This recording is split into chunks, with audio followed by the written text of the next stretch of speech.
In this episode of Fictional Hangover, we talk about accidental decapitation, gently floating corpses, awkward sex talks, choosing a side, and everyone dying. In our discussion of Rebel Rising by Beth Revis.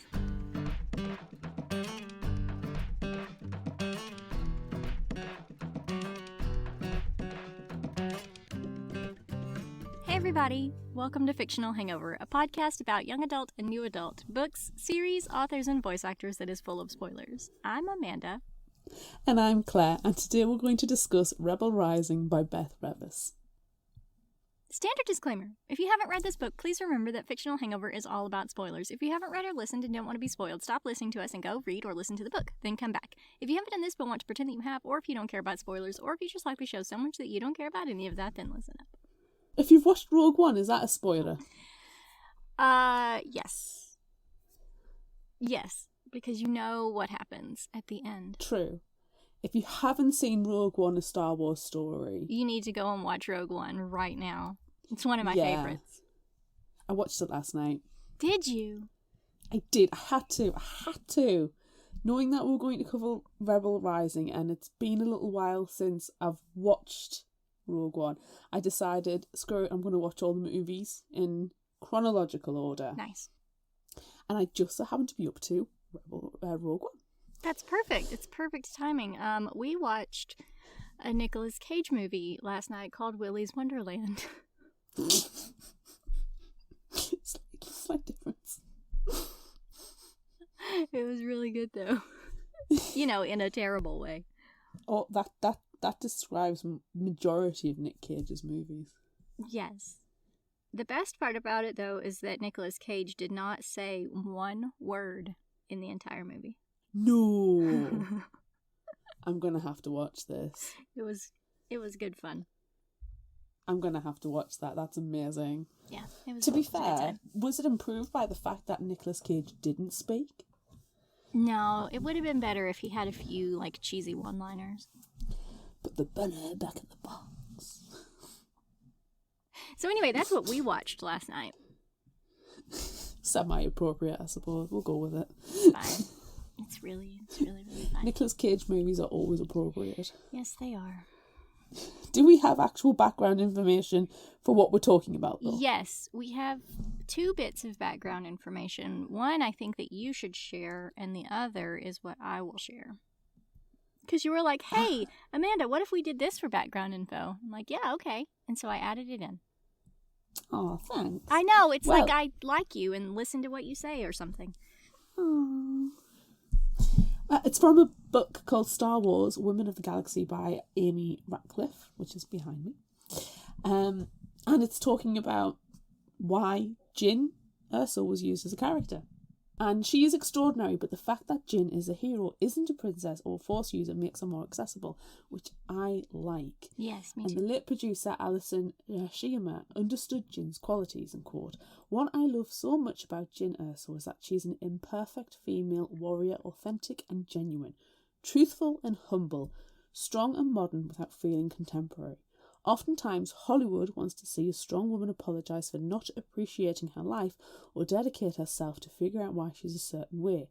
What I love about Jyn is that hers isn't a story of wishing she'd made other life choices. This isn't an apology." And I like that. Women should not have to apologise, but I think "I'm sorry" is always on the tip of our tongue. Yeah, I think you're right. I try really hard not to say it.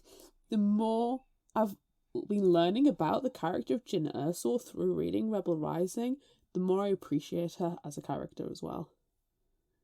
Yeah. What information did you garner? I gathered some information from Beth Revis in an interview on porthaven.com. She was talking about fandoms, which we were talking about fandoms when we read Ahsoka, and then you and I have been talking about it just between the two of us. So I thought it was interesting that we found this information. So this is what she has to say about fandoms. "To me, apathy is one of the worst traits a human can have, and passion is one of the best. Fandom is a place of passion. People don't just like a story or character. They love it, and they want to share their love. They're excited about it. Fandom is a place of vivacious passion, and it's beautiful for it." Yes. That captures it very well. It does. Do you have initial thoughts? Star Wars aside, I was so excited to read another Beth Revis because she knows her sci-fi. Yes. She does good sci-fi. Yes, she does. And the fact it was a Star Wars book and it's Jin's story is just, it sweetens the deal. Yes. Everything about it is great because we love Beth Revis. My favorite part about this being a Beth Revis book is that, we read her short story a long, long time ago for our first live episode. We talked about The Girl in the Machine. And then I was like, man, I really want to talk about her books because I really, really like them. And you hadn't read them. So then a million years later, we worked them into the schedule and Beth Revis joined us and it was a lot of fun. And now, we're doing it again. We're talking about another Beth Revis book and it's great because she's wonderful in all ways. Yes.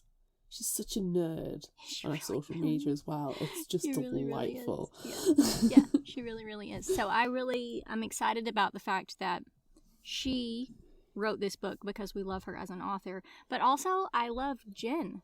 So it just makes it even better. Yes. Because it's two things that I like. Yes. Smushed into one. And I love it. Cool. Yeah. Shall we dig into it then? We shall. And gosh, I'm gonna butcher Star Wars names again. Sorry. Should we preempt this to say I haven't listened to the audiobook, so I'll be butchering it my own way as well. Okay, good. But I just butcher words anyway. That's fine. So.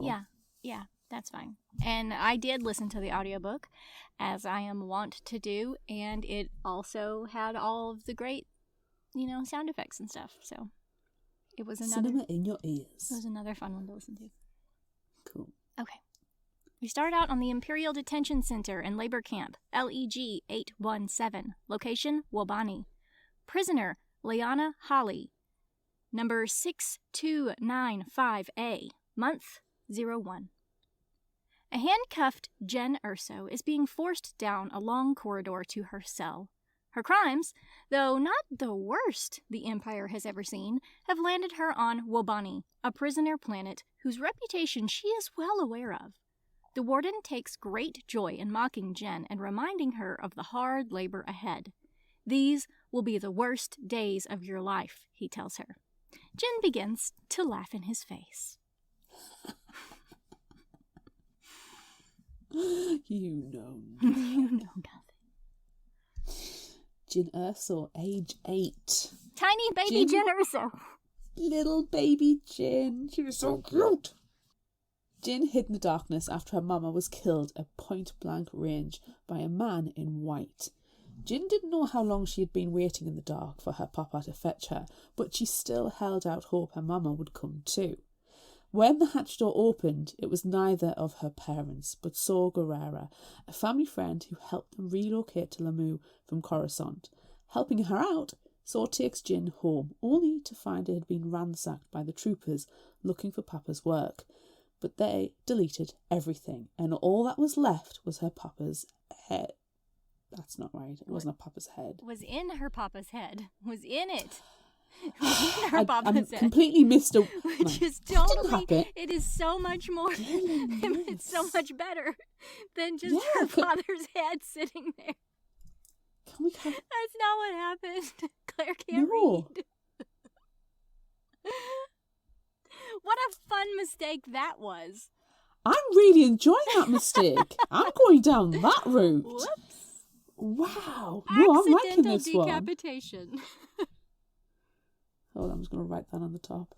But they deleted everything. But they didn't delete it via decapitation. No, he just retained it in his head. With nothing left of her home, Jin leaves with Saw, her home burning as she walks away. Saw takes Jin aboard his ship and carefully maneuvers around the Star Destroyer in orbit before going into hyperspace. Galen will be on that Star Destroyer. He was working on something, but there are no records, and Jen doesn't know anything, only that it was to do with kyber crystals. When they emerge from hyperspace, it is to Smuggler's Run and a small, watery planet nestled inside an asteroid belt called Rhea. Saw lands on a small island that hasn't seen inhabitants for a while, going by the condition of the comms tower. Not since the Clone Wars, Saw tells Jen before guiding her inside the blast doors of the base. The base is much bigger than its outside appearance, as it's built down into the rock. It's empty other than old junk. Saw places a mattress, blanket and pillow on the ground for Jin, feeds her nutritive milk and leaves her. The next day, Jin wakes hungry and goes in search for food. Finding a can of nutritive milk, she drinks it as the weight of her situation deepens and she panics that Saw has left her. Imagine thinking you're being left by yourself at 8 again. I know, it's terrible. Searching the base, Jin finds him outside practicing his shooting at some inactive droids. Jin realises why her mama contacted Saw. It wasn't solely because he was a family friend, it was because he can fight. Jin makes her presence known and asks Saw to teach her. He does, but he can only teach her so much. When Jin asks for other lessons like her mother gave, math, history and science, Saw hands her an old datapad and tells Jin she needs to teach herself. Later, alone in her room, Jin takes out the crystal necklace her mother gave her and tries to trust the Force and reach for it. Nothing happens. One day, Jen comes out to practice, and instead of droids, Saw has hung stormtrooper armor from the broken comms tower. He instructs her to keep her blaster on kill, and also to use melee weapons. Jen practices until her hands go numb. Jen also finds out that the bunks in the base do get used as people pour in, bringing groceries. Hey, yay, groceries! Which makes a wonderful change to the nutritive milk. Amongst the group is Zosad, a Twi'lek from the good old days, with 2 more Twi'leks, and Togruta, Reese Talent, a human with a similar accent to Saw, and Idrissa, the most beautiful woman Jen has ever seen. Look, I had a non-sexual crush on Idrissa when she was introduced because she is glittery and beautiful. Oh, she was blue at first. I She's know! described as luminescent blue. Yes, and then she changes colors later on, which is, a dream. Yes, she sounds gorgeous. Yeah. Idrissa brings her clothes that fit, yay, and talks to her of women's health and hygiene. Imagine having that conversation with Saw. Oh, man. Oh, man. Oh. No. Nope. Wow. That would be the most awkward of conversations ever to have ever been awkwardly conversated. It would.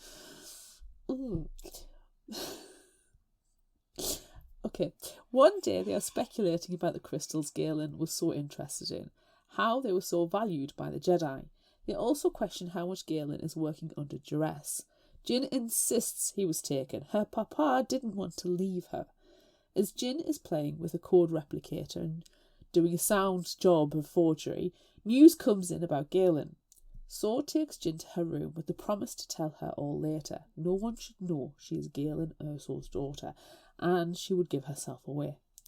Later, Saw tells her the reports all confirm Galen has declared he has chosen a side, and though Galen does explicitly say it is the Empire, his current situation working on Coruscant, his friendship with Orson Carrick, the man who killed his wife, it would reliably suggest it is the Empire. Correct. Years pass, and Jin, now 14, has not shed another tear for her father who left her. Saw keeps training her and begins to use Jin to listen and judge the people who come and go from the base. Jin has also excelled at forgery, and Saw is very proud. After a long absence, Idrissa returns to the base, and Saw includes Jin in their discussion.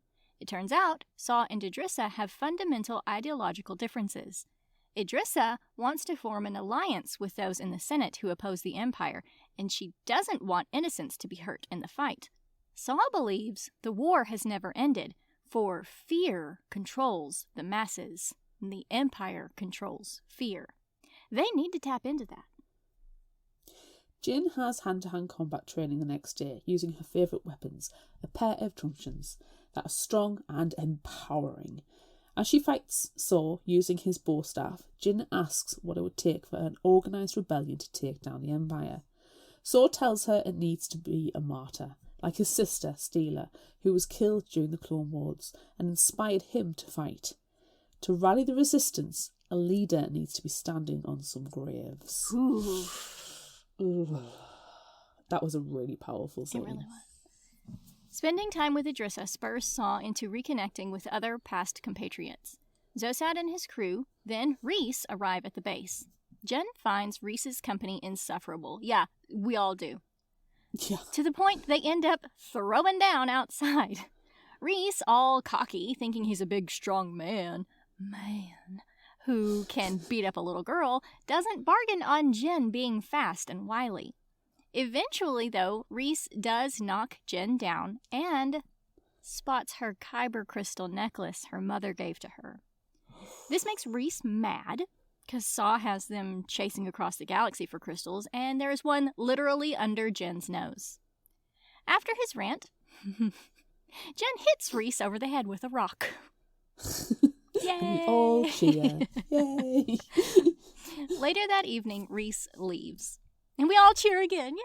Yay! Yay! Saw suggests she cover her neckline in the future because no one can know who her father is. Then he invites Jen to a planning meeting with Zosad and his crew. Before the meeting starts, the group shares a meal. As they sit, Zosad pointedly asks if Jin is who he thinks she is, but Saw tells him to drop it. The mission is to intercept, board, and take the information the Empire has accumulated from scouting missions in the Western Reaches. Jin, who will be coming along for the first time, will create the forged documents to gain access. Yeah, they're leaving right now as well. Let's go! Son of a bitch! The mission goes mostly as planned. The documents Jen fabricates work perfectly, and they intercept and board the ship and take out anyone in their way. Jen is left behind to make sure no one gets aboard Zosad's ship, but one slimy, cocky scientist tries to sweet-talk Jen into letting him escape. Jen hesitates to shoot him, though it's obvious he's going for a hidden blaster in his pocket and won't have the same reluctance to get her out of his way. Jer, one of Zosad's crew, actually shoots the scientist, but Saw thinks that it was Jen. In hyperspace, on the way back to base, Saw tells her he's proud of her, and this is pretty much a first. Ooh. Ooh. Mm. Don't say anything about it, it's fine. Imperial Detention Centre and Labour Camp, LEG 817, month 02. Jin has no sense of time on Wobani, a hellish place, searing heat, freezing cold, dark, dank and cramped. In her time, Jin also gains a cellmate, a statuesque Lennox called Zorhad. They are given very little food to survive on and are forced to do hard or monotonous work. The prime work detail is the farm. Though it's still hard work, they get some fresh air. Today, Jin is assigned to work in the factories, specifically cutting panels. As she uses the accelerated particle cutter, a panel shatters, which is definitely not right. Production is halted, and while engineers talk about the problem, Jin kneels on the shards, arms raised like the other prisoners. When Jin stands, she finds a slither almost purposely designed to be a knife, and Saw's words go through her mind. One fighter with a sharp stake. Tempted to palm it, Jin drops it to the floor when a stormtrooper confronts her and accuses her of having an unsanctioned weapon. After 3 hours in the warden's office, Jane is dumped bloody and beaten back in her cell. I don't know how I feel about these prison scenes. Yeah. Rhea becomes more crowded as different groups come and go, all of them seemingly trying to impress Saw, believing in him rather than the cause. On the plus side, the newcomers like Kodo, Maya, and Staven add to Jen's education. Saw would also go on more missions, on one occasion coming back with a limp. When Jen challenged Saw about going on missions of her own, he proved that she wasn't ready by showing her that her mistakes could cost the lives of others. Shortly after, Saw does send her on a mission as a sort of way of honoring her 15th birthday. The target is Doran Bell. He's been working with kyber crystals and is currently on a dark planet. Jen will act as the insurance policy. Saw hands her a sniper blaster. Ooh. Jin sits and waits for hours, repeating, "I can do this." Eventually, Doran Bell walks into her scope's view, but she doesn't pull the trigger. By the time she has persuaded herself to do it, the traps laid for the Imperials go off and Jin spots Doran's broken body. From this point, Jin never knows if Saw will send her to train or go on a mission within the Outer Rim, an area the Empire was showing increasing interest in. Surprisingly, Saw tells her she will be joining a mission to a wealthy planet in the Mid-Rim. They are being contracted to carry this out by Aryan Arida, who notoriously hates humans until they are useful. And it's a good thing she pays well. Jin will forge the invitations to an annual Blossom Festival, which will be also celebrating the installation of an Imperial governor. Additionally, Jin will accompany them to Insugwai and distribute the invites to other members who approach her and use the code word Cloud. She is not to enter the festival building. Yeah, I'm sure that's going to happen. Jen is disguised in traditional robes with floral designs and wanders the festival grounds. Inusagi is a beautiful, lush planet, and Jen is enjoying people-watching. She doesn't enjoy the blatant racism directed toward the Wraiths, native non-humans of Inusagi. Jen passes out all the forged invitations with spares, and despite Saw's instruction not to go into the festival grounds, she does. No one is shocked. What Jen sees is a show of power and prestige as Inusagi is forced under Imperial rule in a hollow celebration. Jen also sees in the shadows 10 figures carrying FC-1 flanchette launchers with razor-sharp blades designed for crowd penetration. Sounds really, really great. Jen retreats back to the ship, blood and bodies behind her, but not before Saw sees her. When Saw returns, he reminds Jen what war is.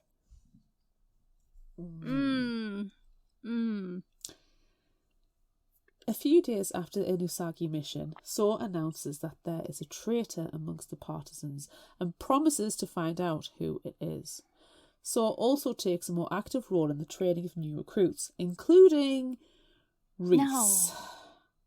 He has returned after most of his crew left to join up with Saw. Though he's lost some of his cockiness and is one of Saw's most staunch supporters, he's still a jerk. He's the worst. One day, Saw gathers Jin, Reese and Jari for a small mission where they journey to Smuggler's Run.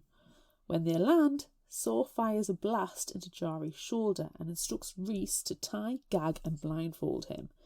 Saw whispers to Jin, "He knows," while Reese loads Jari onto an airspeeder which Saw takes to a nearby Imperial barrack, kicking Jari to the ground. Not good. No, it's not good. It's not good at all. Saw changes after this, becoming more mission-focused, turning the lounge at the base into a command center and telling Jin they know. When Idrissa visits, she is surprised how busy the base has become and tries to convince Saw to accept her methods of resistance. She's disappointed in his part on Inusagi, yeah, we all are. Idrissa also has a mission for them. It's information retrieval on Tamsi Prime, an Imperial-controlled mining planet whose production for Star Destroyers has seen a marked increase. The plan is, thanks to Reese's contacts on Coruscant, for Saw, Jen, Kodo, and Reese to pose as a crew from the propaganda department filming on Tamsi Prime, with the feed being sent straight to Idrissa. At first, everything seems to go well. Lieutenant Colonel Senjax takes the time to introduce himself to Saw and Jin and takes them on a tour of Tamsi Prime. After walking through the facilities, Senjax turns to Reese and checks that Saw is the anarchist he alerted him of. No. Reese is a traitor. No! I am Jerk! so surprised. This Jerk. asshole is actually a bad guy. You spend the entire book waiting for this moment because you know he's a jerk. Ugh. His reasoning, and I use this term loosely, is that Saw took his men, so Rhys will take his. Rhys also tells Senjax there is something important about Jin, but he's not sure what. Saw won't be rested without a fight and knocks Rhys down, and all hell breaks loose as TIE fighters zoom in and start blowing up the facility. Senjax mocks them, telling Saw that the factory is being decommissioned and that he's willing to destroy it if it will destroy Saw. Jin contacts Kodo on the ship to come get them while plasma cannon blasts rain down. Saw is hurt during the chaos as he shields Jin. Kodo manages to land the ship and Saw tells Jin to go and hide as he drags Rhys aboard. No matter how much she begs, Saw doesn't promise that he'll come back for her. Once again, Jin is left hiding in a dark bunker. I hate it. Imperial Detention Center and Labor Camp, LEG 817, month 03. Life is repetitive on Wobani. Eat, work, sleep, eat, work, sleep, eat, work, sleep. Zarada, Jin's cellmate, becomes increasingly depressed. A visit from an admiral causes a stir when he shoots an inmate at point-blank range to demonstrate that fear is a greater motivator for hard work than any reward could ever be. Ugh. Jin is alone. Saw is gone. She has a knife and a blaster and is safe for the moment. Jin was sure Saw would come back for her, but then the attack starts and the factory is decimated around her. Jin realises that Saw is not coming for her. Leaving the relative safety of the bunker, Jin heads to the spaceport and finds Rhys's ship. Thankfully, her belongings are still in her locker and she now has fresh clothes, truncheons and her code replicator, but she doesn't know how to fly. Spotting someone who looks equally as desperate to leave, Jin calls him over and he flies them off planet and away. They emerge from hyperspace on a small planet. Jin and the pilot don't talk. He's too shrouded in guilt. Selling the ship to junkers, they go their separate ways. Jen lies about her mechanical experience to get a job on a freighter called Ponta 1. The pilot, Akshaya, is willing to give her a chance if Jen can fix her droid and leave her weapons behind. Jen can't fix the droid, and is convinced that no one can. However, an Imperial checkpoint saves Jen as she is able to save Akshaya from an inspection and heavy fines by forging proper codes. This is more valuable to Akshaya than the droid ever was or could be. That poor droid.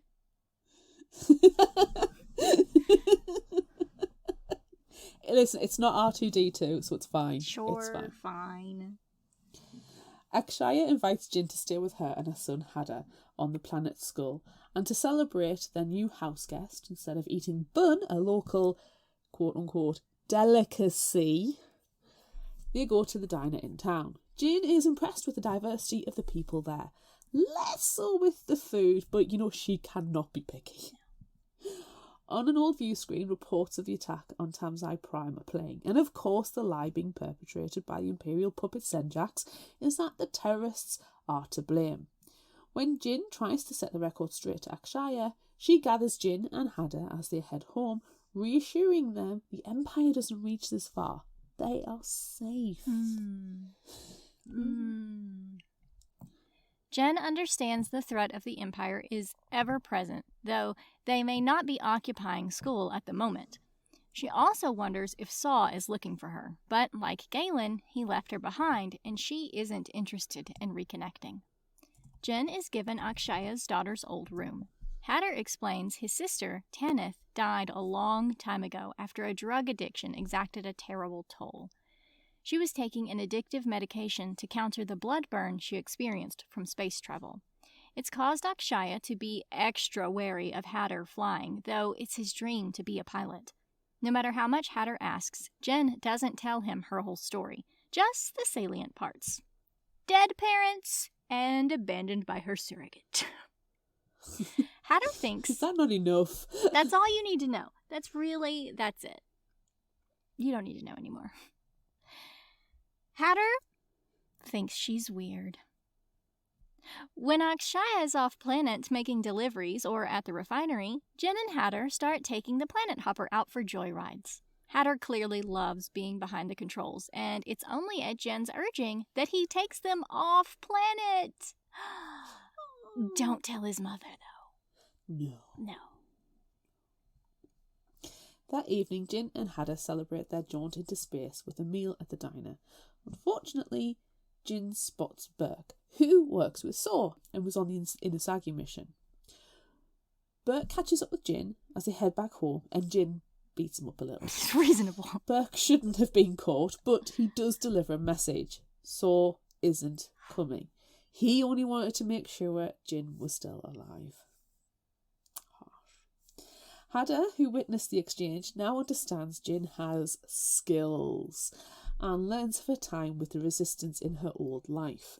As time goes on, Jin starts to let herself forget, but Akshaya can also sense her tenseness and reminds Jin they are ants and the Empire is far away. It's not. It's never far away. It's always right there.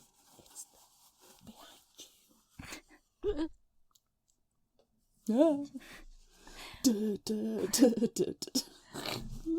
One day, Hatter takes Jen for a picnic across the planet. He tells her he's thinking of joining the Resistance to finally become a pilot, and he wants her to come with him. Jen admits that she won't. She can't go back to that life. Hatter tells her, in that case, he won't go either. They start to kiss, and eventually do more. Sweet baby Hatter. I know. So sweet and precious. When they return home, they find Akshaya has returned early. She tells them the Empire owns more than half of the mines she contracts with. She still doesn't believe the Empire will bother them on Skull, stating the refinery owner is refusing to sell. Jin knows better. Hatter, watching the exchange, leaves to have dinner at the diner, and Jin follows him a little while later. She finds Hatter talking to Zorsad, the recruiter Hatter mentioned on their picnic. However, Zorsad isn't working for Saw anymore, but Idrissa. Jin politely asks Zorsad to leave by squeezing the soft flesh of his leku. It's very sensitive. That sounds really inappropriate. It really does.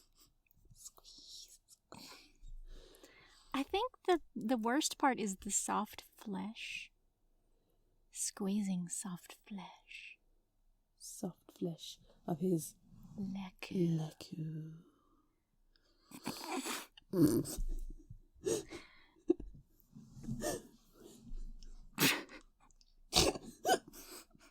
12 on the inside. 12 on the inside. 12 on the inside.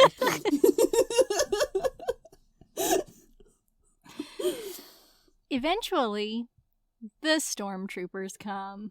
Wah, wah. Oh, they always do. Akshaya and the other workers are planning a meeting to discuss what they can do. Jen tries to tell Akshaya it's hopeless, but she won't listen because they are ants. Hatter takes Jen out in the planet hopper to avoid the useless discussion. While they're in the air, Hatter tells Jen that Zorsad hasn't left and he has friends who can help them. When they return, the troopers are waiting to ground the hopper. Hatter doesn't understand why Jen doesn't fight back when she has the power to do so. The refinery owner is gone, as are other key workers, and now the refinery is under Imperial control. You're not shocked. No. Akshaya's words are hollow as she protests that they aren't gone, they're just not here. Jin starts to make plans for them to leave tomorrow. Akshaya and Hatter will take the freighter and Jin will fly the hopper. Unfortunately, the stormtroopers come that night. No. They have received word Akshaya may be harbouring a person of interest to the Empire. Jin hears the ruckus and manages to slip out of the small window in her room and make it to the hopper. Under blaster fire and the threat of a walker, Jin is able to take off and sees Akshaya and Hada heading to the freighter to take off too. Just as they open communication between the ships, the TIE fighters arrive.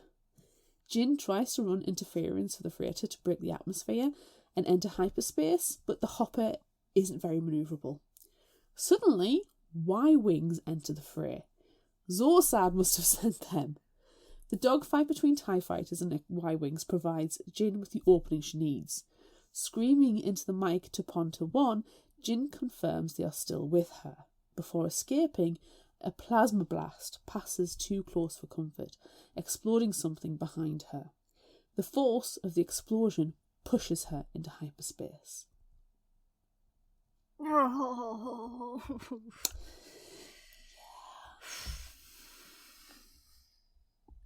Yeah. Imperial Detention Center and Labor Camp, LEG 817, month 04. Zarada has fallen deeper into her depression. She asks Jen how to know when to give up. Jen has no answer. They are both assigned to the same work detail in the craggy canyons west of the prison. Without safety rigging, they are both sent down the canyon wall. Jen finishes her task, whereas Zarada lingers. Jen is back at the top of the canyon when a stormtrooper starts shouting at Zarada to get back to work and aims their blaster at her. Zarada looks up to the sky before raising the laser pick to her eye and depressing the trigger. Zarada lies lifeless and bloody between the stones. The trooper sends Jen down to collect the equipment and finish the work. That was tragic. When the planet hopper emerges from hyperspace, the comm link to Ponta 1 picks up only static. Jin docks at the agreed-upon rendezvous point, the space station at the centre of the 5 Points system, but they have no record of the freighter. Jin gives her name as Tanith Ponta to the docking agent and sells the hopper to them for scrap. She also asks to be notified when Ponta 1 lands. As she inspects the outside, Jin finds a twisted steel panel curled into the hopper. On it is painted 1. The explosion that pushed her into hyperspace and to safety was Ponta 1 blowing up. She walks away feeling empty inside. Oh my gosh. The 5 Points space station is a hive of activity. With limited funds from the sale of the hopper, Jen needs to get food, somewhere to stay, and work. Some guys try to beat her up, but she shows them the error of their ways, and though she loses her knife in the scuffle, she gains a blaster. Picking up some basic nutrient straws and milk, Jen's next purchase is a pair of extendable truncheons, weapons she can use really effectively. Then, a bed in a cheap inn. The next morning, there is a message for Tanith Ponta to report to main processing flashing across the HoloNet. Could Akshaya and Hatter be alive? No. Imperial Commander Solange actually wants to speak to Tanith/Jin, same person, about the forged permissions and identification codes for Ponta 2. Solange wants the person responsible for such excellent work to forge credits for So's Palace, one of the gambling halls on the station. It seems the commander has gotten herself into a spot of debt that will be embarrassing for one's career prospects. For 1,000 Imperial credits and her name cleared, Jin will do it. Jin completes the work on time and is paid, but told not to leave the station. Jin rents a room and starts to build a routine, hanging out in the park and at a cantina listening for the right opportunity to help her leave 5 Points for good. During this time, she hears whispers of the rebels. This pisses Jin off. She blames the Empire and the rebels for Akshaya and Hada's deaths. That night, Jin is distracted on her way back to her room and doesn't see the blow coming that knocks her out. Oof. Jen wakes to see the feathered visage of Alejandro So, owner of So's Palace gambling hall. He is impressed with Jen's work on the forged credits, but can't let Commander Solange and Jen go unpunished. So offers Jen an exchange. She will escort some product to Rumataka in exchange for her life.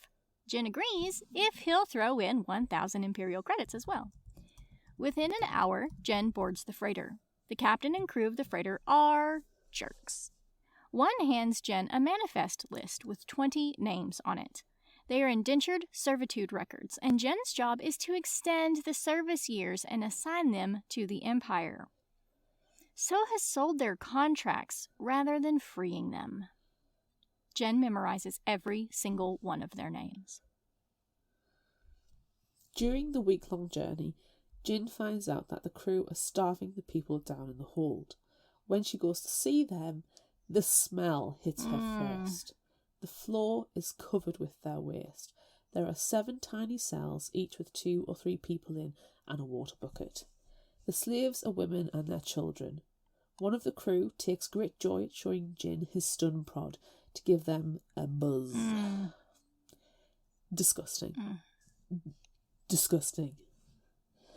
That night, Jin starts cooking dinner for the crew, so it doesn't appear strange when she prepares a big celebratory feast on their last night together. While the captain and the crew tuck in, Jin pulls out the stun prod and knocks them all out before dragging them into the airlock. Going down to the hold, Jin frees the slaves, hands them the unaltered servitude record, which will free them, and leaves the ship with the escape shuttle. As she flies off, the bodies of the captain and the crew drift out into space. Did you get, like, the hugest across the universe vibes from this moment in time? Yes, the bodies were stars in the sky. Yes, they were. It was beautiful. Just look out the window and there's a million bodies all over the place. Because they're not moving in space. They're just sitting They're not moving and they're not decomposing. Gosh, we laughed about that so much. It's terrible. Oh, look, it's a beautiful stars. Oh, God, there's a corpse. It's not the same. Why does the star wear pants? It's not. It's got an insignia. Stars aren't supposed to have insignias. No. This is not the same, though. This freighter is still moving. Yes. It's not just gentle floating of corpses. Gentle floating of corpses. Oh, that's a phrase. Jin lands on Rumitaka and sells the shuttle to a junker before heading straight to the spaceport and off-planet to the first interplanetary transport.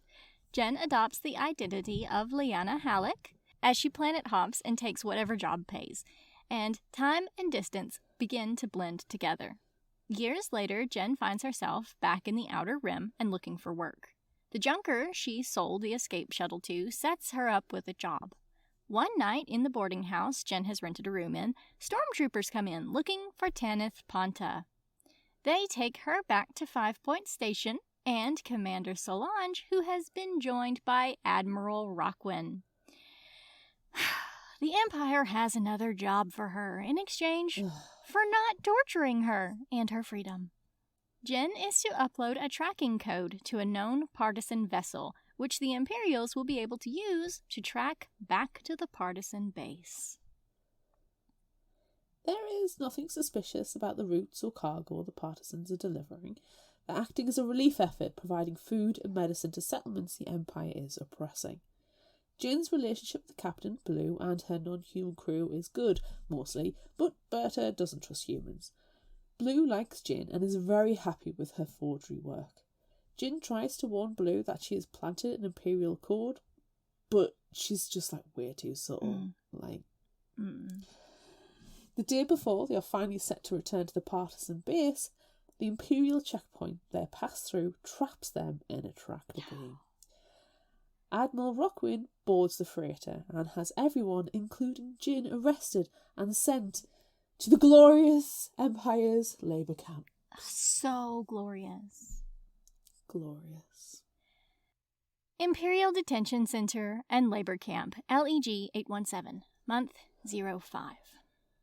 After Zarada's death, Jin is assigned a new cellmate. Yala is decidedly unfriendly and reminds Jen of Saw. She is disgusted that Jen shows no signs of wanting to escape. Jen watches her, though, and can see plans being made, as others of Yala's resistance group are also on Wobani. One night, an hour after work detail starts, Yala's group makes their move. Yala throws an impact hammer to Jen and faces the cell door as it opens, but she barely makes it past the threshold before a blaster fire takes her out. Wah wah. Stormtroopers enter the cell, and Jen is charged with attempted escape. Look, she was standing still. I don't even think she was standing. I think she was still sitting on the bed with a stunned expression on her face. Yeah, she wasn't doing anything. Leave her alone. But this is the Imperial. The Stormtroopers, they'd be dumb. Yeah, and also she was holding a hammer, so... Yeah. Imperial Detention Centre and Labour Camp, LEG 817, month 06. Jin thinks about her mother a lot, the woman who tried to protect her and gave her the kyber crystal around her neck. Her mother expected Jin to live, to never give up hope. Jin starts to look around her, waiting for an opportunity. For once, Jin is assigned farm work. It's backbreaking, but it's outside. As the prison transport bumps along, there is suddenly a different type of lurch, and then the big doors at the end blow off. A group of humans rush in, clearly looking for someone specific. Looking for her. Ooh. Where have we seen this before? Jin is taken to the rebellion. Looking around the base, she's amazed at the hangar filled with X and Y wings, the number of people, and the level of organization. Mon Mothma, exiled senator and presumed leader of the rebellion, is waiting to speak to her. Others are standing beside Mon Mothma. Some faces she recognizes from the HoloNet, like Bail Organa, and others she does not. They know she is Jen Erso, daughter of Galen Erso, Imperial collaborator in weapons development, raised to be a soldier by Saw Gerrera. They need her help. Jen sees hope in the faces of the people around her. This is Jen's opportunity. Ooh. Movie.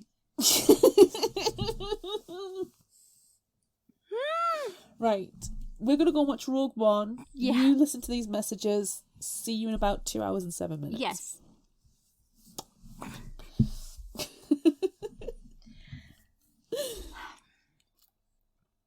Have you ever wondered what Tina Fey has in common with Jonathan Swift? Or how Star Wars is connected to feudal Japan? Or just how pervasive Shakespeare's influence still is? I'm Rhonda. And I'm Erin. And our show Pop DNA explores the literary and historical roots of your favorite pop culture works. Like the Greek mythology and early 20th century feminism echoed in the film Wonder Woman. Or the classic dystopian fiction and real-life political revolutions that informed the Hunger Games. Every month, we bring you a deep dive discussion of a selected pop culture work, featuring jokes no one will think are funny and literary references no one asked for.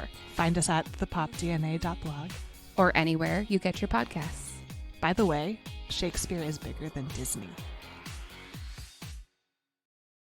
2 hours and 7 minutes later. Oh, that was good. We're back. Oh, it wasn't 2 hours and 7 minutes. What was it, like 30 seconds? Maybe. Oh, man. This was a decidedly different Star Wars book than Ahsoka. I was about to say almost the exact same thing. Which? Seriously, I was almost the exact same words were about to come out of my mouth. I liked this one so much better, too. Not to say anything bad about Ahsoka, but I just love Jen so much more. The writing style is very different. Yeah. I think this is it's not a difficult book to read. One of the things I like about it so much is that you do not have to read it as a Star Wars book. You can just read it as a sci-fi book. Yeah. Whereas with Ahsoka, I think you do need to have a little bit more of a Star Wars-y understanding because it's so heavy within the Jedi. I mean, to be fair, pop culture knowledge is fine with Ahsoka, but it's also a lighter read. That you could crack through Ahsoka in a couple of nights easy, where this one might take 2 or 3 nights to get through. Yeah, well, Jen's life sucks. It really does. It really, really does. When she laughs at the warden at the beginning, it's like 100% justified. Yeah. She just can't catch a break. No, it's absolutely gutting. It's tragic. Really, it's tragic. It does. And you know, after watching Rogue One, it was nice to finally fill that gap. Yeah, because we see her at the very beginning as tiny baby Jen in the little hiding space. And then there's a time jump. And this book is the time jump. Yes. And I've said already, I watched Rogue One last night in preparation, and timing. It's been a little while since I've watched it, so I might not remember as many things as you do, obviously, since you watched it yesterday. No, and I'm not really going to refer to the movie, to be honest, a lot, other than to say it does fill that slot. I do have a couple of questions, and there's a couple of things that the book's set straight that I'm like, slight disappointments in. But it does fill the gap. Like, when Forrest Whitaker plays Saw Gerrera in the movies, and he's got the breathing apparatus, and he's missing a leg, and God knows what else he's missing as well. You don't know why, but with this, you do find out. When he comes back with his scar, which he has in the movie, and I'm thinking the breathing apparatus had to be installed after what happens on Tamzai Prime, the way he gets so badly hurt. But because there's also quite a few years gap in between, it shows you how many missions he must have gone on and how hardcore he is, because he started throwing himself full force at everything and getting more radical. Yeah, and he's already, banged up when we see him at the beginning. And then you see him going on all of these missions, and, well, now he's come back with a limp. Oh, and now he just murdered everyone at that ball. That was devastating. What else? That was absolutely devastating. Yeah, but what else is he doing that we're not seeing? And I'm kind of glad that we're not seeing it, because, whoa. Yeah, I mean, it's... The thing about the Inusagi mission, to me, it didn't necessarily prove that Saw is in it to fight the Empire as a resistance fighter. I think he's just in it to fuck shit up. He was in it to be paid. Also be paid. Yeah, he's got lost. I mean, he's been fighting since the Clone Wars after his sister was killed. So he's been fighting for 20 years. And it's the only life he knows. Yeah. It sucks. It does. It sucks. But I'm glad though that gap has been explained. Can I say what I am disappointed by? Sure.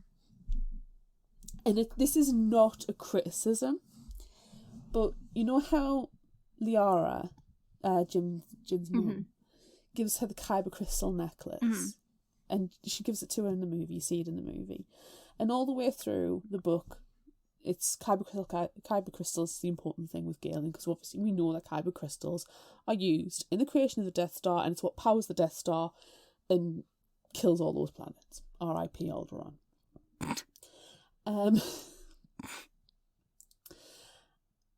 I was kind of hoping that Liara had links to not necessarily with the Jedi, but at least to the Force, because she's so emphatically saying trust the Force.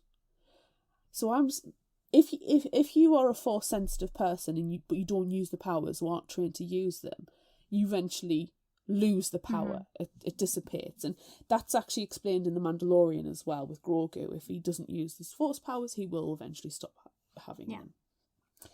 And I was wondering, maybe Liara was a former Jedi or just former sensitive or had a familial relationship with somebody who was potentially a Jedi, and that's where the Kyber crystal came from. It's possible. But no, it's explained in the book. Galen gave it to her. And that's the thing I'm really gutted by. I'm really devastated. I was hoping that link was going to be there, and it wasn't. I was like, nuts and bolts. I'm sorry about that for you. It's fine. I will do fanfic in alternative universe. It's fine. It's fine. I can get over it. Yeah. It's fine. Can I tell you my favorite, just everything about this book? Why I like it so much? Go for it. Because literally everyone dies. You know how I feel about stuff not having happy endings. Yes. I like it. And we know Rogue One, it does not have a happy ending. No. And it's just appropriate. Her whole life has been building up to what happens at the end of Rogue One, and you couldn't have like a happy-go-lucky book and then move into what happens in Rogue One. It doesn't work that way. No. And I really appreciate Beth Revis for doing that, because a lot of books have happy stuff thrown in and good things happen, but not this one. No. There's no sunshines, there's no rainbows, there's no cupcakes and glitter and unicorns. There is glitter. Idrissa is glittery. Yes, okay, well I'll grant you that. She's the only glitter. She's the only glitter in the universe. She really is. She is a goddess, a glittery goddess. She did have some happy moments on, was it school with Hada? Yeah. But she was never present, like fully present. She never let herself relax and believe that she was in a safe place because she knows better. Yeah. And Akshaya drove me to distraction. She annoyed me. I liked her as a person. I thought she's given Jin a home. Mm-hmm. She's showing Jin family and compassion, and she needs that. Yeah. But she was driving me crazy going, we're ants, the Empire are giants, they'll never look at us. And it's like, you have something that the Empire wants. It doesn't matter how little you may have of it in the grand scheme, but the Empire wants it. And what the Empire wants, the Empire takes. Yeah. They don't care. No. They will rape the planet to get what they want with no regard for anybody's life. So I grew very frustrated with her, and I can understand that would have put a shadow over the time that Jin had on Skull with Hada and Akshaya as well. It was always this constant worry. Yeah. I do... At the same time, you're also getting over the fact that Saw left you. Yeah, that was rough. That was a hard scene to read. Because it's just like when she was a kid. She's hiding in this box again, and she's like, oh, it's okay, because Saul's going to come for me. And then he didn't. I think one of my surprises, actually, if we can skip ahead to that for just a moment, was the love story. Really? Mm-hmm. Because you just expect everything to be terrible for Jen because, she's got a shitty lot in life. Everything is terrible. And, it was still terrible because he was exploded right behind her, but it was beautiful for a few minutes. I had a few minutes. But yeah, it was surprising to me. Just for that little brief moment in time. You think, things are going to be okay. And then you remember, this is Jen. And, she doesn't have a happy future ahead of her. No. So you can't bring this love with you. You're just going to get exploded at the end. Did you spend the entire time while she was on school wondering what horrific event was going to take place? Yeah. Yeah, I did as well. What's going to happen? There was What exactly? A constant question of, well, what's going to happen now? How bad's it going to get now? Constant. Like when she's on the 5-point station and she's got 100 credits and that's it. Mm-hmm. And she spends like 20 of them on the first night just on buying some horrific Nutra straws and a bed for the night. And you're like, oh my God, just how bad is it going to be? And it just gets worse and worse. And it's constantly like, she's just constantly digging a hole, falling in it, digging another hole, falling in it, and it's not for a lack of trying. It's not for a lack of wanting to do good. And it makes me understand and appreciate Jin in the movies where she's like, I don't want to fight. Mm-hmm. I don't want to be part of it, because it's not just the Empire that's taken things from her. The Resistance has as well. Like, so she just doesn't want a part of any of it. She just leave me alone. Exactly. Like, the Empire killed her mother, took her father. The Resistance took her surrogate father. You know, the soul was lost to the violence of the Resistance. And then literally leaves her on a mission. And then the person she, you know, was in serious case of like and definitely in hormones with is killed. She doesn't know if it's the Resistance Y-wings or the TIE fighters that took him out. And again, a surrogate parent. It's just constant. And then the Empire wants to use her again and again and again. And then the slave ship being on the freighter with the slaves. And then it's not just the fact that the Empire, the Resistance, it's just people in general. Yeah, people suck. I just... Poor, she just has no luck. And you kind of appreciate that when you come to the movies and she goes, you know what, actually, I am going to help you. And then when, again, devastation, father's killed in front of her, the rebellion or the resistance, the rebellion were the ones who fired the guns. The Empire is the one who, you know, were forcing him to be there. Again, it's always the being caught in the middle, constantly being caught in the middle, and you can understand why she just wants to walk away. You really, really can.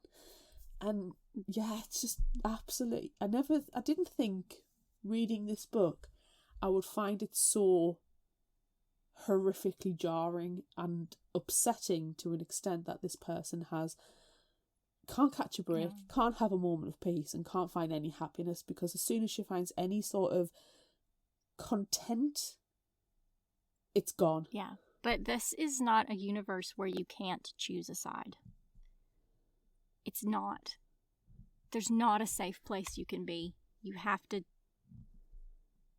make a choice, and it takes her a long time to make her choice, and everything terrible happens around her while she's sitting there stuck in the middle, literally being ripped apart. Yeah.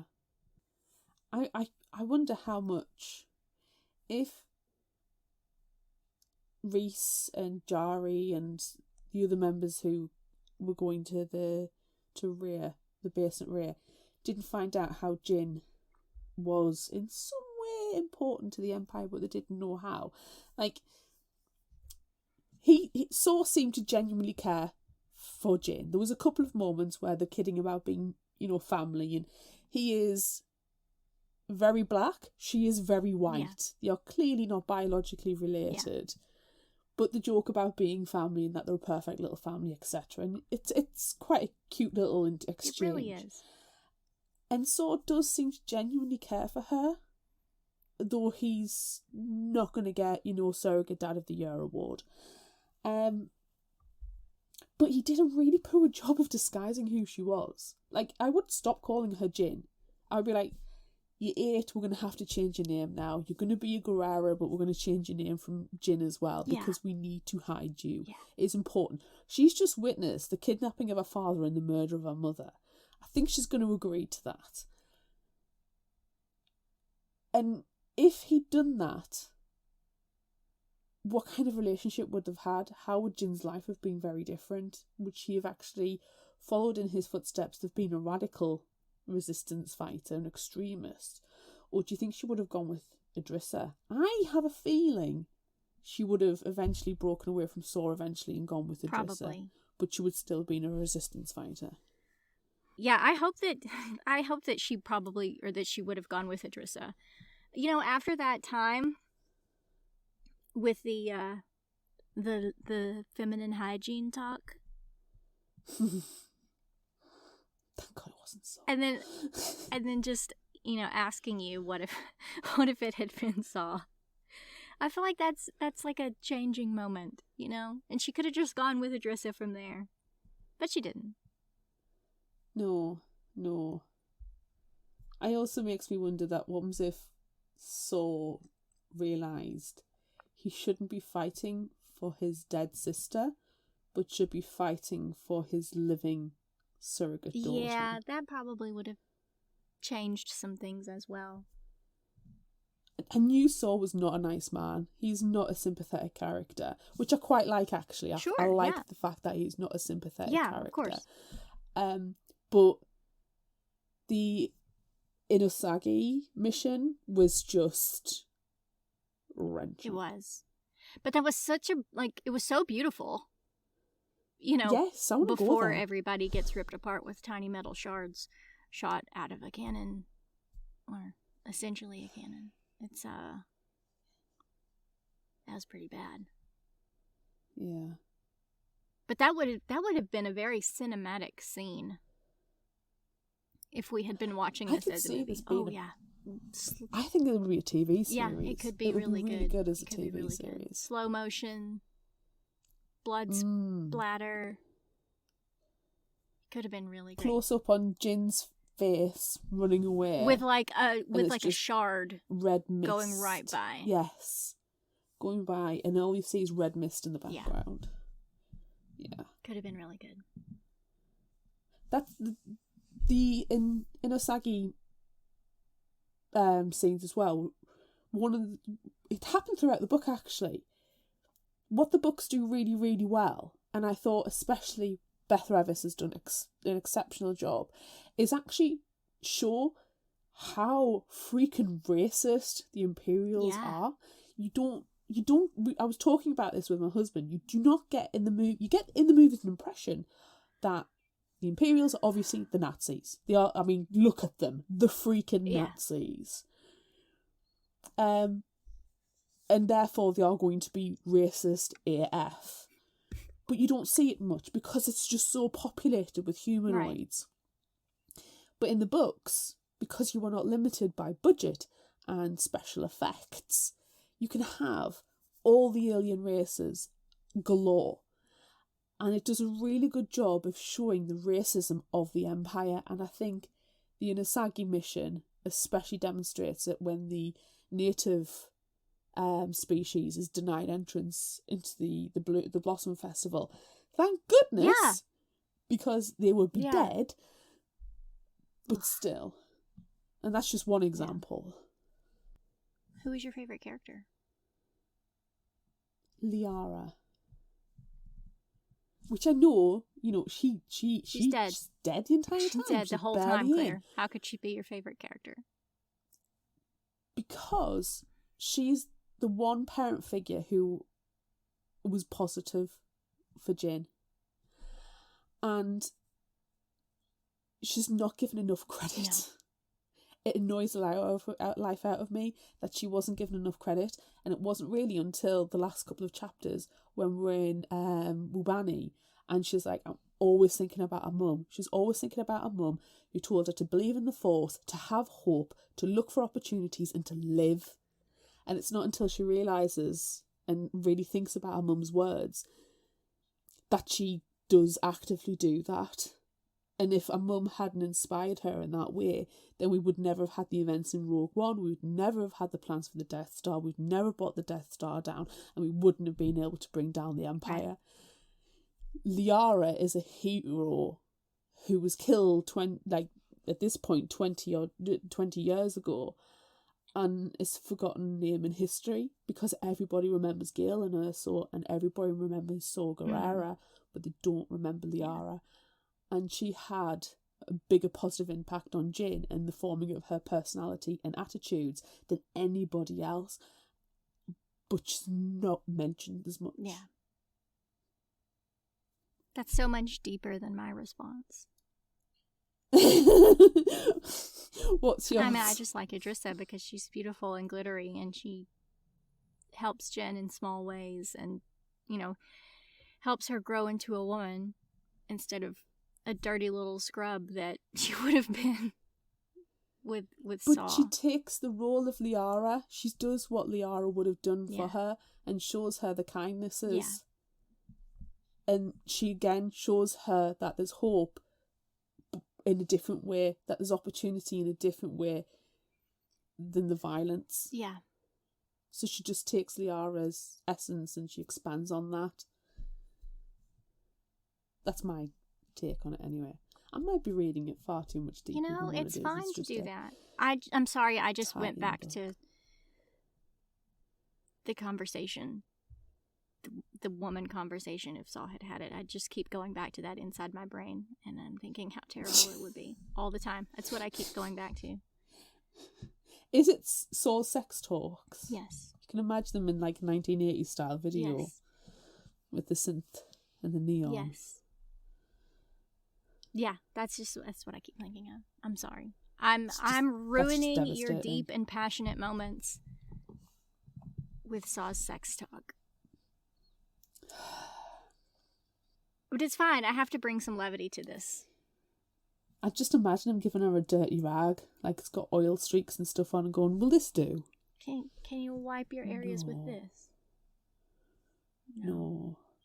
Or she's having really bad cramps, so he brings her some Nutra milk. And then that just makes her throw up because she's sick of it. She's sick of it, and she just does the hormonal raging. You don't understand me. Ah! I need a Mars bar, not Nutra milk. Don't give me your dirty rag as a pad. Just because they say on the rag, that's not what they mean. But really what is happening is he's just standing in the corner, his eyes are wide and he's shaking with terror. He's like, can I go on a mission instead of dealing with this hormonal teenage girl? Oh my gosh. Just fear. Nothing will bring the fear to a man than a hormonal menstruating teenager. That's it. It's what he's most afraid of in his life.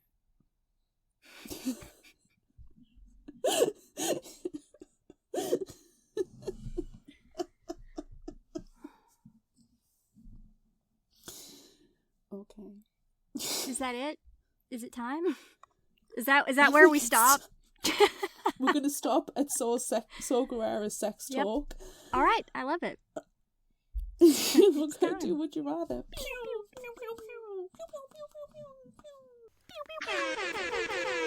Stormtroopers can't hit anything. Nope. It's fine. They're fine. All right. We're so excited that Beth Revis is joining us for Would You Rather and to talk about this book because everyone knows how much we love her. So deal with it.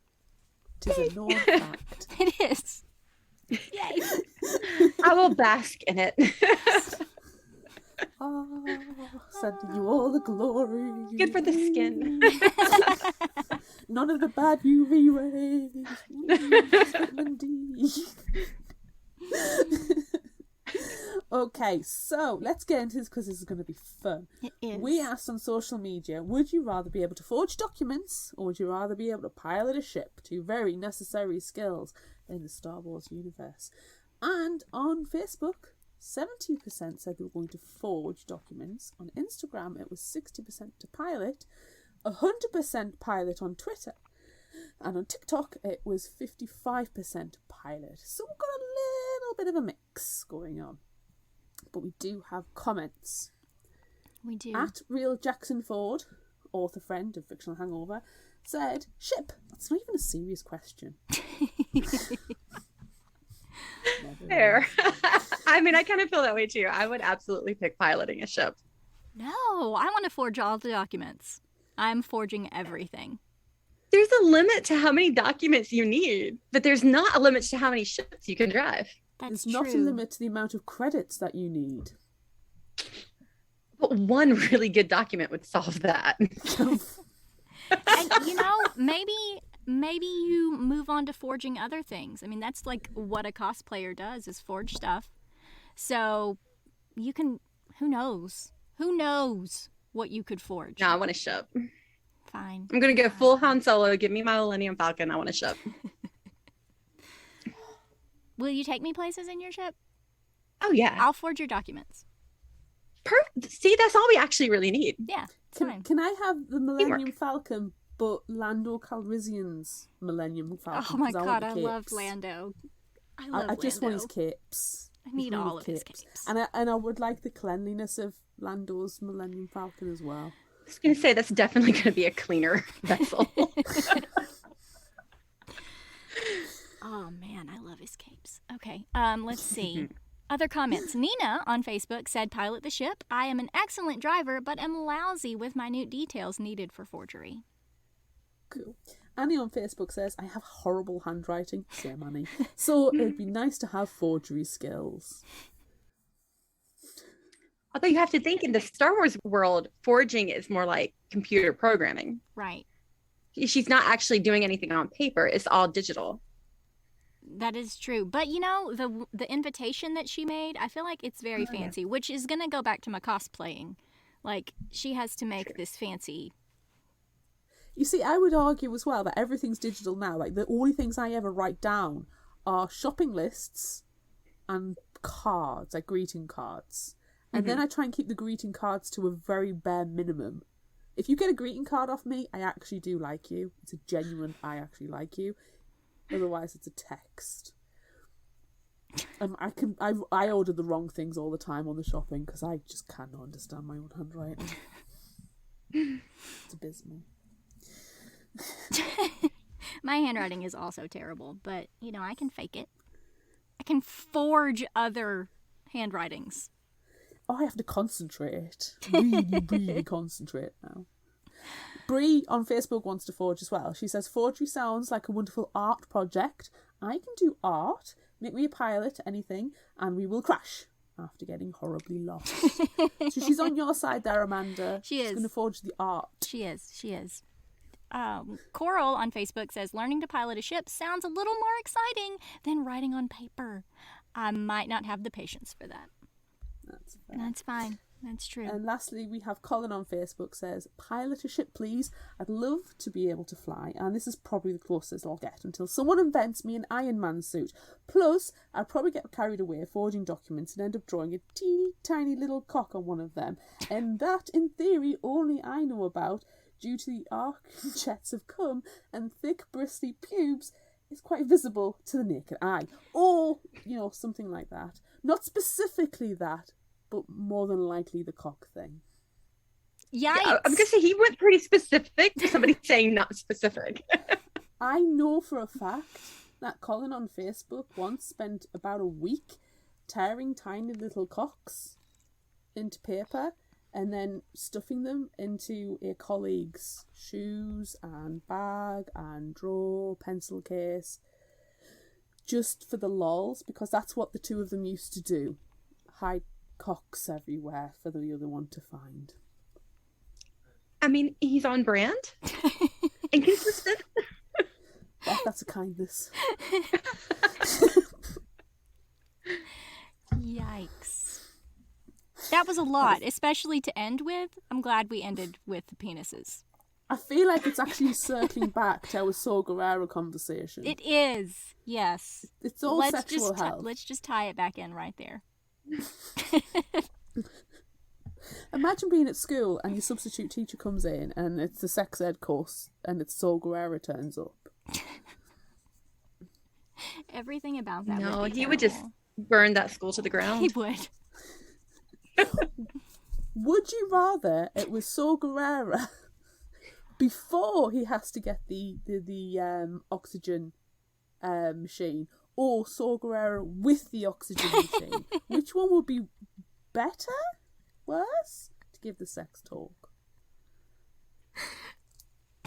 I mean, This is a thought-provoking That's a hard question. We ask the deep Yeah. questions on Fictional Hangover. That's I mean, he's gonna be grumpy and terrible either way. Yeah, I don't know. I don't know. I think it would be more frightening with the mask and, you know, the heavy breathing. I think it would be worse. Yeah, the heavy breathing's bad, but then the other way might have more direct eye contact, and that is also bad. All bad. Either way, it's terrible. Don't ever let Saul have this conversation. It's not okay. He is not meant to do this. It's not okay. You broke me. Let's go to the next question that does not have anything to do with Saw and sex talks. Oh, yes, please. Would you rather eat bun or Nutramilk? I mean, definitely bun. Look, I'm not a fan of milk at all. So give me all of the bun. I don't care. I don't want to drink milk. Whatever kind of milk it is. I mean, bun is like low-key mochi anyway. Like, that's good stuff. Yeah. But constantly eating it? I don't know about that. I'm good with that. I can fixate on good tasting food. We're fine. I just wonder if Hadda hasn't found seasoning. Oh, he definitely has seasoning. He's got seasoning, that's fine. Does he make it sweet and savoury? Because it seems like a very universal product. Yeah, I mean, it's basically like a dumpling. Like, you can put whatever you want in it. That sounds delicious. I feel like Hatter has skills, too. Oh, he has skills. He had skills. So many skills. He had the talk with Saw. He knows what they do. Sorry. I'm a bad person. I'm not sorry. But then he got exploded. No. Wah, wah. That's my favorite part about the book, P.S. Since you weren't in on our discussion earlier. I love that literally everyone dies. I mean, it can't be a happy ending. It kind of had to happen. Yeah, it can't be happy. Yeah, and I mean, I keep having people who will say, like, I'm so shocked that Hatter died. I'm like, I literally named his planet Skull. Yeah. I wasn't. It's subtle. It's not subtle foreshadowing. Have you listened to the audiobook? I've listened to part of it. I have a hard time listening to my own audiobooks. We've had this conversation before, I feel like. But yeah. Rebecca Soler narrated this one. She did a great job. But she pronounced it school. And I was just listening to it, and so I was like, wait, she's going to school now? Wait, what?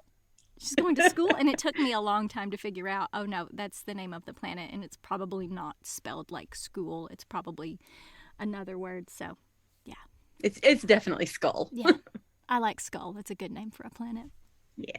I would choose to live there. Good luck. It's under imperial control now. Well, yeah. You know I'm already on that side. I'm a bad guy. I can't help it. Still. That is true. Next question. Would you rather have a dad who created the Death Star or a dad that was an extremist? I mean, I would definitely go for the dad who created the Death Star. You get a lot of free meals from that. Yeah, and I'm just at a point in my life where I'm constantly tired. And having an extremist father means you have to do things. And I don't want to do things. I want to do no things. I'll just ride the coattails. Give me what I want, or I'll get my daddy with his Death Star to come and beat me up. I think it's a good plan. I'll just be like, yeah, you know, my dad who invented Post-its. I mean, the Death Star. Fine.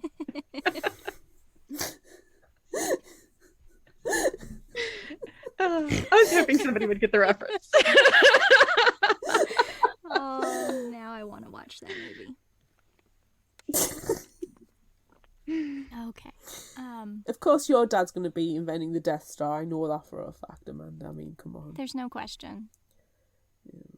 And he wouldn't have done it, you know, kind of by force, kind of by being kidnapped, kind of maybe that's what he chose, maybe. No. he would have just, like, here I am. Let's build this thing. Let's do it. Let's blow up planets. Because I'm evil, and so is my entire family. And that would be okay. And that would be my life. I think I would quite like, take your daughter to work days if he's building the Death Star. That'd be fun. Yeah. Well, I mean, she kind of did that. She's building all the panels, and then they're exploding. He just didn't know. Right. Ugh. Yeah. That's what I'm going to do. Yeah.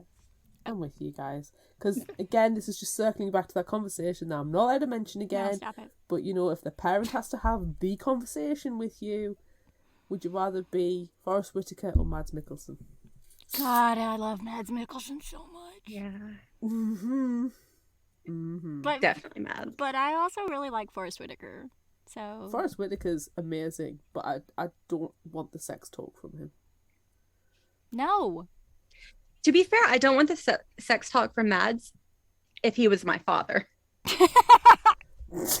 You would like the demonstration if he wasn't your father. If there was no relationship. If there was no relation, It was yes. not extremely inappropriate. Yes. I agree. Yikes. Okay. Would you rather join the resistance as a fighter like Saw or a diplomat like Idrissa? I mean, I think I would go Idrissa's path because, again, it seems easier and I'm tired. And also, like, she's cleaner and has access to baths. That appeals to me. Yeah. Indoor plumbing. That's a selling Mm-hmm. point. And body It's glitter. an important thing. Yes. That's what I need. Yeah. I declared that I had a non-sexual crush on her when she was introduced because she was so beautiful and sparkly, so that's what I have to go with. Yeah. And actual groceries as well. That's a selling point. There is like being a diplomat, you've got groceries, not just Nutramilk. True. You have a bed, not just a mattress on the floor. Look, that mattress on the floor, though, was special because everybody else was piled in the bunks. So she had her own room. I don't believe that Jin will have good posture from having a mattress on the floor. From AJ. That can't be good for you. It's, My it's back's very, aching just thinking about it. It's very stiff, so, maybe she will have exceptionally good posture because of it. She's stiff as a board. No. Sorry. You're not convinced. I tried to make it better and I failed. Okay.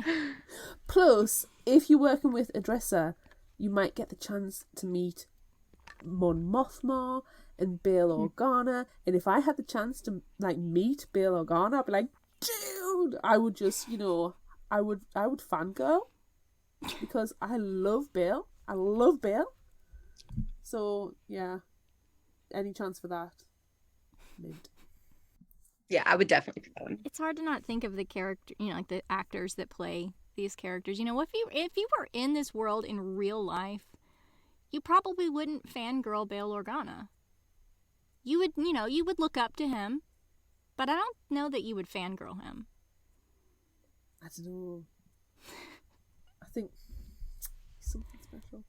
My mum, on the other hand, she has always fancied Jimmy Smith ever since L.A. Law. She's like, I remember being knee high, and she was like, she'll be watching it and going, "Oh, that man's fine." I'm like, "Mummy," not really understanding, and she's like drooling over this guy.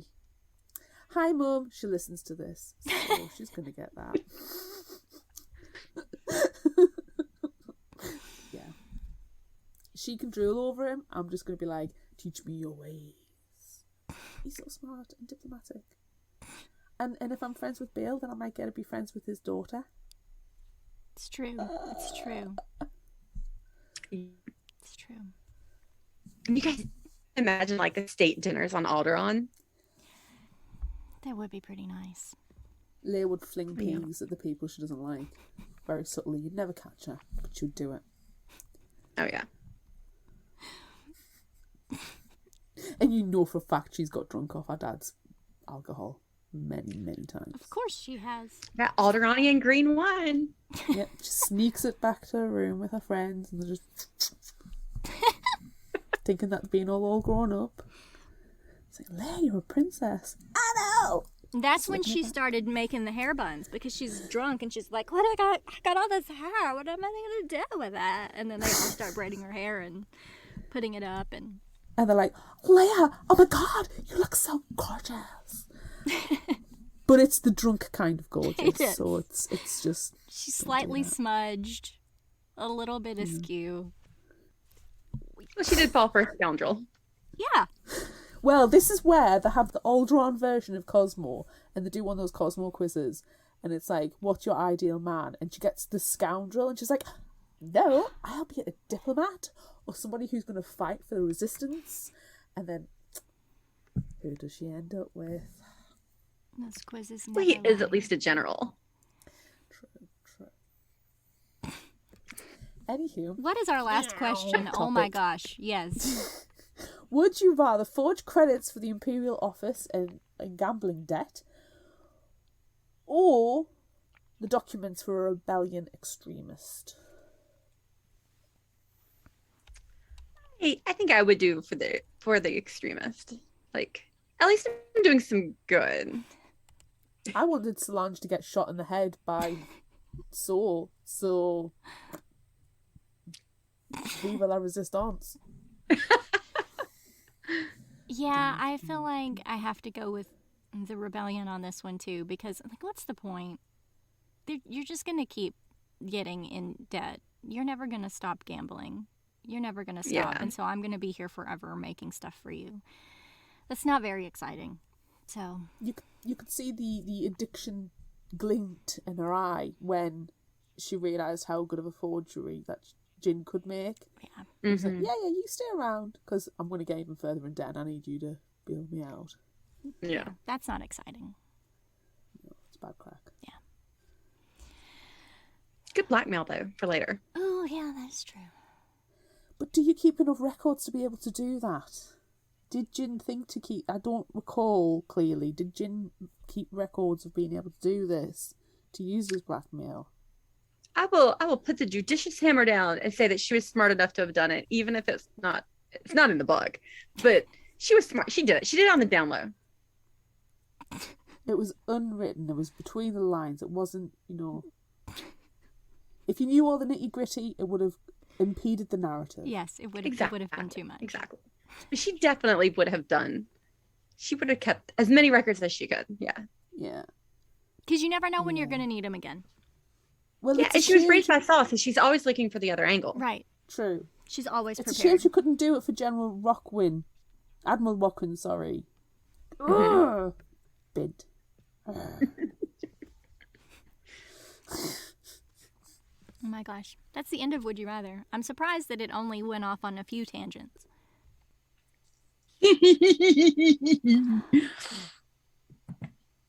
No words. No words. Beth Mine's just a high-pitched squeaking noise that really only dogs can hear. It doesn't even pick up on the recording because it's so high-pitched. Honestly. She's the coolest person in the universe. She really is. She's so down to earth and so... I don't think she realises how brilliant she is. No. She really needs to,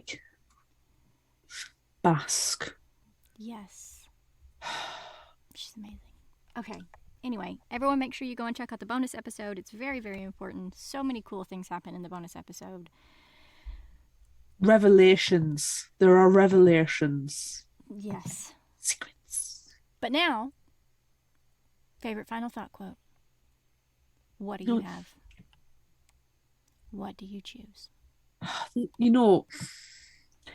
take pictures. When I'm reading a book, I take pictures of the quotes and I come back to them. Yeah, of course. I actually didn't put all of my quotes down that I came up with. There were so many good ones. But I actually deleted about 10 of them. What? Yeah. I mean, you can see the list from our script, how many I took out. But there's just so many. Because, it's just too many. So I'm not going to give you them all. Okay. Because we'll be here a double amount of time. Yeah. But there was one that just kept being repeated. And it's in the movie, it's in Rogue One, it's in Rebel Rising. Mm-hmm. Trust the Force. And yeah, okay, it is the Star Wars Force. It's this mystical, magical power. But as I was reading Rebel Rising, and as I was saying before, who was saying that the books are really good at showing the racism in the Empire has, but the movies don't quite show it quite as much. There was a lot of allegory in this book. There always is in the Star Wars world, and the Force doesn't have to be this mystical, magical power that lets you force choke people or throw lightning or move objects. The Force is whatever you make it to be. We don't have that ability. No. So you need to trust the Force. And I think in our case, it's trust yourself and trust your own abilities and trust the network that's around you. And okay. I'm feeling very deep this week. You're very deep this week, and here I am just going, how about force lightning everyone and force choke everyone and just let's have our sex talk by Saw Gerrera, which I'm all for now, actually. Yeah. Sorry. No, I'm not sorry. Fine. Don't be sorry. I'm there with you completely. Nope. Mm-hmm. Next deep and meaningful quote, which I think, especially at the moment, given the current political climate in both the UK and the US, we can't sit around hoping we're not stomped. We have to do what we can.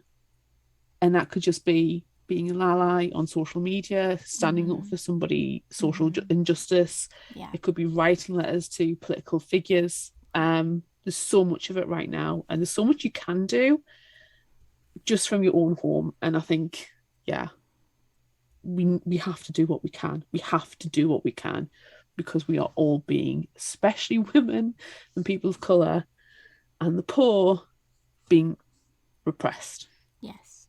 And like we talked about a little bit in the episode, like you can't just sit back and hope everything goes away. You have to make the decision. Yeah. But seeing all of this, my final favourite thought quote. Uh-huh. You empty-headed moof milker. It's a good one. It's a very good place to end there. Thank you. What have you got? I mean, I guess I kind of picked some serious ones. It's a serious book. I know. Jin experiences very little joy. Yeah, she really does. Going along with political climate, bureaucracy kills freedom. Yeah. And let's see, what else did I pick? You never know. Something small and broken really can be powerful. I think these are all very, very scarily appropriate. So then finally, one fighter with a sharp stick and nothing left to lose can take the day. Yeah. Yep. Yeah. And then moof milkers. Moof milker. You empty-headed moof milker. Use that in a conversation next week. Yeah. See if you can just toss it in. What? All right. If you liked this, try this. What are you going to suggest? Well, it's going to come as no surprise. Day one pre-order went in. Star Wars, The Princess and the Scoundrel by Beth Revis. I'm so shocked. I'm so shocked. You need to lie down. Do you need a glass of water with your shock? I might. Yeah. I am so freaking excited for this book. So excited about it. I'm so excited. My God. It's going to be great. It's Beth Revis. It can't not be great. Exactly. Thank you. Mm-hmm. So I know only what I've been told about this book. I didn't even read the synopsis. I knew it was a Lyran handbook and I pre-ordered it. I had to read it because Beth Revis wrote it. It's due out in August. The cover was revealed just a few days ago. Yeah, just a couple of days ago for time of recording. So within the last week. Yep. It is chef's kiss. Beautiful. It's beautiful. Stunning piece of art. And the summary is from Goodreads. The Death Star is destroyed. Darth Vader is dead. The Empire is desolated. But on the forest moon of Endor, squeak, Amongst the chaos of the changing galaxy, time stands still for a princess and her scoundrel. After being frozen in carbonite and risking everything for the rebellion, Han is eager to stop living his life for other people. He and Leia have earned their future together 1,000 times over. And then he proposes to Leia. It's the first time in a long time he's had a good feeling about this. For Leia, a lifetime of fighting doesn't truly seem over. There is work still to do. Penance to pay for the dark secret she knows runs through her veins. Her brother Luke is offering her that chance, one that comes with family and the promise of the Force. But then Han asks her to marry him. Leia finds her answer immediately on her lips. Yes. But happily ever after doesn't come easily. As soon as Han and Leia depart their idyllic ceremony on Endor for their honeymoon, they find themselves on the grandest and most glamorous stage of all, the Hyxleon, a luxury vessel on a very public journey to the most wondrous worlds in the galaxy. Their marriage and the peace and prosperity it represents is a lightning rod for everyone in the galaxy, including Imperial remnants still clinging to power. Facing the most desperate hour, the soldiers of the Empire have dispersed across the galaxy, retrenching on isolated worlds vulnerable to their influence. As the Halcyon travels from world to world, one thing becomes abundantly clear. The war is not over, but as danger draws closer, Han and Leia find that they fight their best battles, not alone, but as husband and wife. What have you got? Well, I mean, you picked that one. Yeah. Which is, I mean, obviously it was going to be the one that I was going to pick because it's Beth Revis, hello. So I decided that I would talk about another book by Beth Revis. The Future Collection. Up. Yeah. So it's a collection of short stories, one of which everyone on Fictional Hangover will know about, The Girl in the Machine. But there are 6 other stories in here. So I'm going to read what is on the back of the book, which is just a little brief snippet of every story. This is The Future Collection by Beth Revis. Containing the stories, The Doctor-Patient Confidentiality. A young woman wakes up in a cryomed ward of a hospital. As she recalls what led to her confinement, she starts to realize just what the consequences of her actions were, and how much time has passed since she was injured. Ooh. Followed by The Most Precious Memory. In a world where memories can be bought and sold as highly addictive drugs, one transaction takes an unusual turn. I know, every time is going to be, ooh, ooh. It is. Story 3 is The Girl in the Machine, which we are all familiar with. A man has limited abilities to travel through time, but a cute girl pops up in his life, informing him that her time machine can open the door to far greater powers. But there's something ominous about it. Ooh. Next is Lag. A reporter had been chasing down a lead, but after a malfunction in the teleporter she used, she's forgotten what the lead was. Now she's searching for clues in her own life to discover what it was she's missing. Ooh. Ooh. Next is the Turing Test. A college student participates in a Turing test to see if she can distinguish which of the 2 subjects is human and which is an android. Ooh. Ooh. Next is Malfunction. A young woman signs up for a position as a malfunction watcher on a portal station overseeing the droids and drones terraforming a moon for a colony. The job is scheduled for 10 months. At the start of the 4th month, she finds out that she's pregnant. Ooh. Ooh.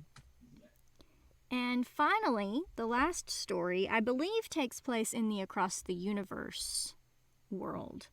It's called As They Slip Away. A group of artists on a generation spaceship that reviles art is given a unique assignment, one that draws one young lady far too close to a possessive man protected by the ship's government. Ooh. Ooh. Can't help it. It just happens. You can't. They're all so good. No, because they're all so good. good. Yeah. It's Beth, I mean. Yeah, it's Beth. You can't go wrong with Beth Revis. You really, No, really you can't. No. She's an amazing human being. She really, really is. And if you read her books, tell her you've read the books. Tell and her how you've much read the enjoyed them. books. And tell her son that you've read the books because he doesn't believe that anyone's read them. No, despite all of the evidence being sent to him. Still doesn't believe it. We could be lying. Of course not we're lying. lying. We didn't write these summaries. We plucked everything out of thin air. Yeah. Kids, man. Kids. Do we have an indie spotlight this week? Can we have an indie spotlight with all of this wonderfulness? We do have an indie spotlight. Okay. And there's a little bit of a tenuous link. We love a tenuous link at Fictional Hangover. It's a very, just the tiniest tenuous link this time. But I selected Time Travel for Love and Profit by Sarah LaRiviere. She actually sent us the audiobook so we could listen to it. And this one came out a while ago, but like because of the pandemic, it kind of was forgotten. Happened for so many It people, did, and unfortunately. we don't like that, and so we No. want to help. And this one sounds like so much fun because it's time travel, which also ties into The Girl in the Machine.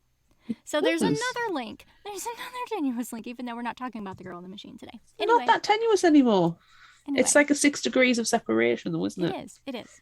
All right, so the summary for this one is, when Nephilim has a terrible freshman year, she does the only logical thing for a math prodigy like herself. She invents a time travel app so she can go back and do it again, and again, and again. 14-year-old Nephilim used to have friends. Well, she had a friend. That friend made the adjustment to high school easily, leaving Nephilim behind in the process. And as Nephilim looks ahead, all she can see is 3 very lonely years. Nephilim is also a whip-smart lover of math and science, so she makes a plan. Step 1, invent time travel. Step 2, go back in time and have a do-over of 9th grade. Crack the code on making friends and become beloved and popular. Does it work?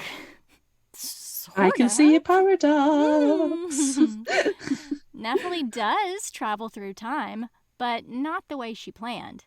She's created a time loop, and she's the only one looping. And as she keeps looping for 10 years, always alone. Ugh. Now, facing 9th grade for the 10th time, Nephilim knows what to expect. Or so she thinks. She didn't anticipate that her new teacher would be a boy from her long-ago 9th grade class. Now a grown man. That she would finally make a new friend after 10 years. And she couldn't have pictured someone like Jazz with his deep violet eyes, goofy magic tricks, and the quietly intense way he sees her. After 10 freshman years, she still has a lot more to learn. But now that she's finally figured out how to go back, has she found something worth staying for? Ooh. That sounds like Quantum Leap mixed with Groundhog Day. Yeah. But it's teenage girl. Yes. Yeah. Oh my god. That sounds interesting. I like the sound of that. Yeah. Yeah. So. Go on, create a paradox, why don't you? I know. Like, this is why the time police would come out and have a word with you. Yes. I love it, though. Like, it's the only logical thing for her to do. Just create time travel. I love it. Sense. It I doesn't love it. make sense. It sounds like so much fun. It does. It does. Anyway, that's it for this episode of Fictional Hangover. I'm Amanda. And I'm Claire. Join us next time for Vampire Book Club as we discuss Dead as a Doornail by Charlene Harris. Look out for our Would You Rather polls on social media. Don't forget about our book club and monthly challenges on Facebook. Be sure to visit our shop on Redbubble at fictionalhangover.redbubble.com for all your favorite fictional hangover-themed merchandise, and become a patron of ours on Patreon at patreon.com/fictionalhangover. Until next time, remember, the only cure for a fictional hangover is another book.